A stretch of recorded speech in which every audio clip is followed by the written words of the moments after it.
I have always enjoyed climbing trees.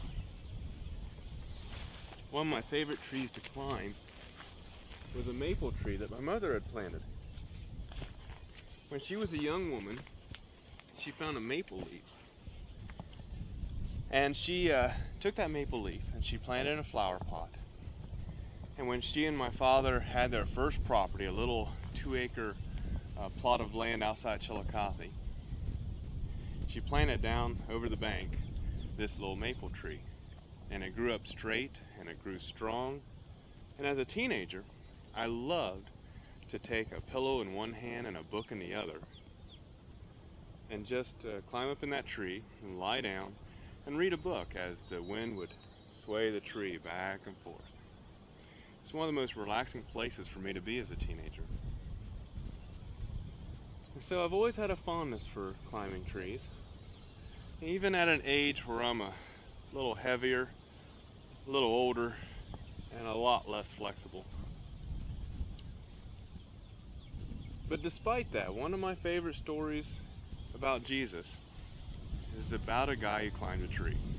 His name was Zaccheus. Now, those of you who've been around churches, you've probably heard of Zaccheus and the song about him and everything, but the story is so short. It's found in Luke's Gospel, the 19th chapter, and it's the only time in the whole Bible that the name Zaccheus is ever mentioned. You see, Zaccheus was a tax collector in the city of Jericho. And Jesus was passing through Jericho on his way to Jerusalem. Now, he wasn't just heading to Jerusalem. He was heading to Jerusalem for the last time. Days later, there would be that triumphant entry that we've heard about. There would be the final Passover meal with his disciples. There would be a betrayal, a crucifixion, and a resurrection. But right now, he's passing through Jericho. And this tax collector is wanting to catch a glimpse of this one named Jesus. But the crowds are so large that he can't see him. So he runs ahead of the crowds, climbs up in a sycamore tree, and waits. Well, his waiting paid off. Jesus comes by, sees Zaccheus up in a tree, and says, "You, Zaccheus, come down from there quickly, for today I'm going to stay at your house." And so Zaccheus was overjoyed that he'd take notice of him. He did indeed come down quickly, as shall I. Oh boy.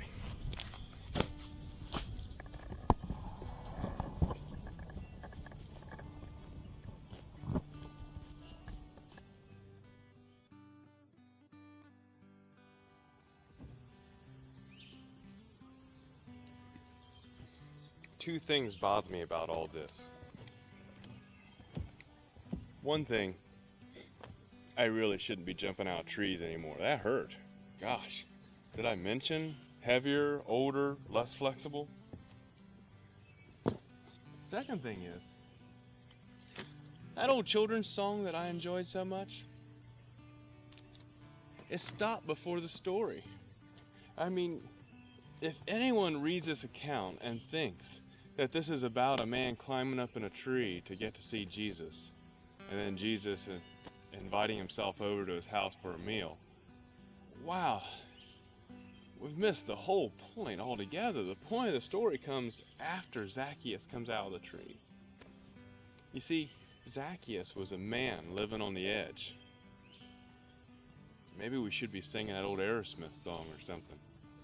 This was a guy who literally had his life get off track, and he really didn't realize it.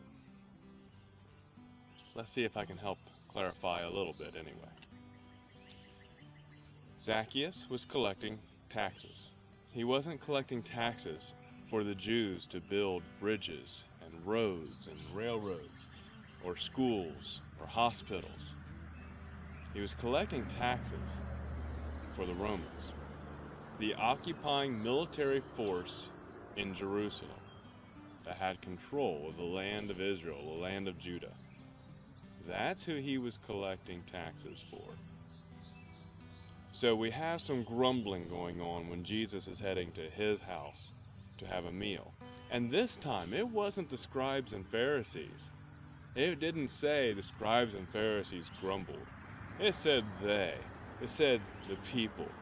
The people all around this situation, this crowd that had been following Jesus, that was watching along this route, they're grumbling. They're like, wait a second. I thought this guy was all great. I thought he was some wonderful religious teacher. He's going to the house of a sinner to eat. Now, we really don't get the hospitality of that culture, and I don't get it, but I get it just a little bit. It wasn't just offering to have a meal, but it was also whose table you chose to eat at. So by Jesus going to someone's home and having a meal with them, there was a communication of graciousness that maybe wasn't expected by those who were children of Abraham or descendants of Abraham. Let me try to explain.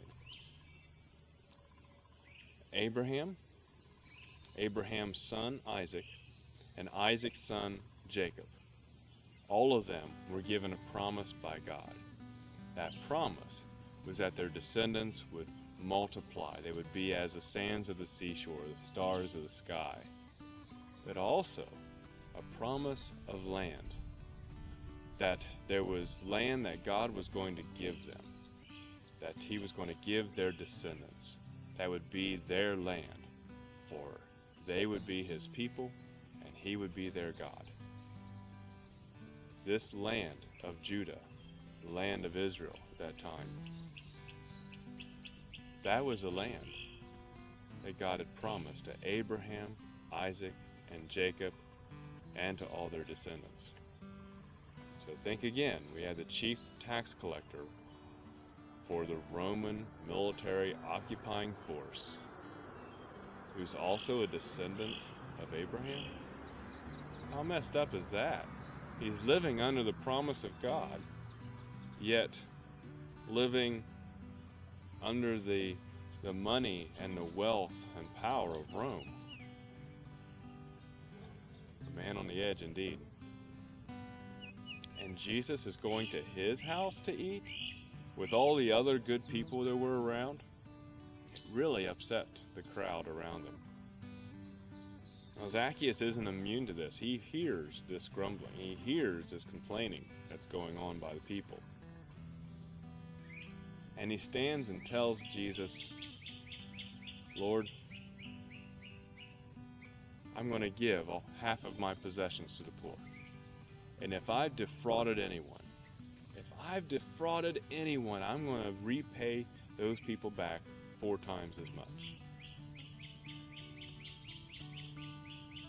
Jesus responds with something unexpected. He says, today salvation has come to this house. For this too is a child of Abraham. I want us to hear that. I want us to chew on it just a little bit, if you'll forgive the expression. Jesus goes on further to explain something about his mission. He says, the Son of Man came to seek and to save the lost.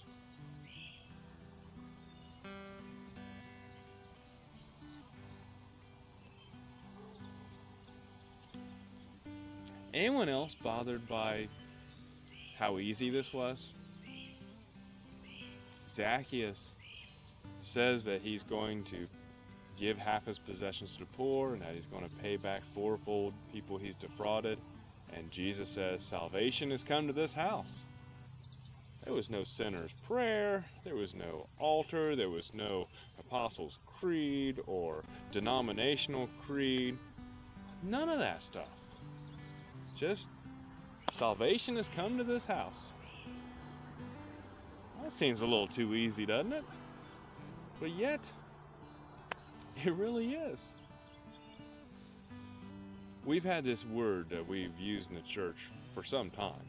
Repent. Do you know what the word actually means? To repent is to change your direction. To repent is to take the course that you are traveling on and to change it to another course, to another direction, towards another goal.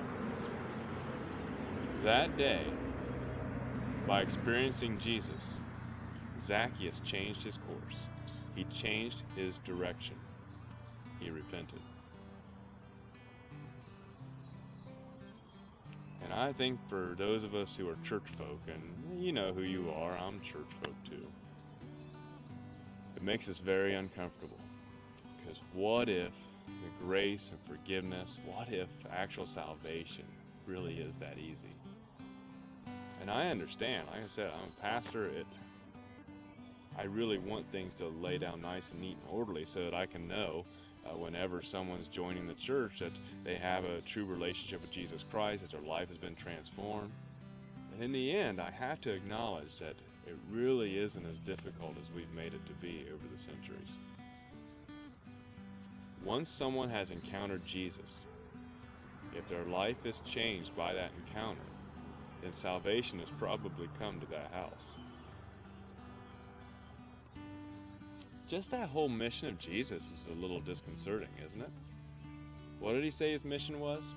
I mean, remember, again, I told you earlier, he was heading to Jerusalem for the last time. Here he is in the home stretch of his earthly journey. This is where things are coming to a head, and he says, the Son of Man came to seek and to save the lost.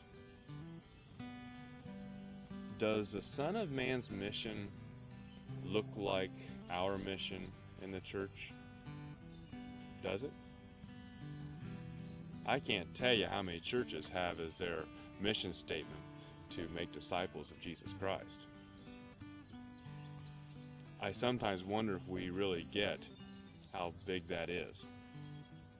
That making disciples of Jesus Christ isn't necessarily having some church function in our church building and then wondering why the lost didn't come. I think Jesus set an example before us of one who is willing to take grumbling and ridicule for going to the places where those who needed him the most were. What if instead of waiting for people to come to us and realize they need Jesus, what if we actually came to the realization that we needed to come to them? That we needed to get to know who they were, that we needed to take the time to get to know them and their families and their situation. What if there is that bigger picture for our churches?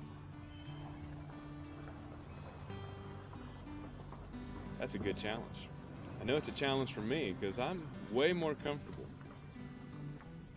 dealing with church folk. I go out of my comfort zone and go to where people who need Jesus actually are. I am uncomfortable. Maybe you are too. That doesn't excuse us from the work, does it? And there's still much to be done. And I think we can do it. Because if Jesus could change Zaccheus' life, he could change anyone's. Shucks, if he can change my life, he can change anyone's. How about we try that? How about we trust that if we take Jesus to where the people are, things are going to happen. And we'll let all the legalisms of the church creeds and stuff work themselves out by and by.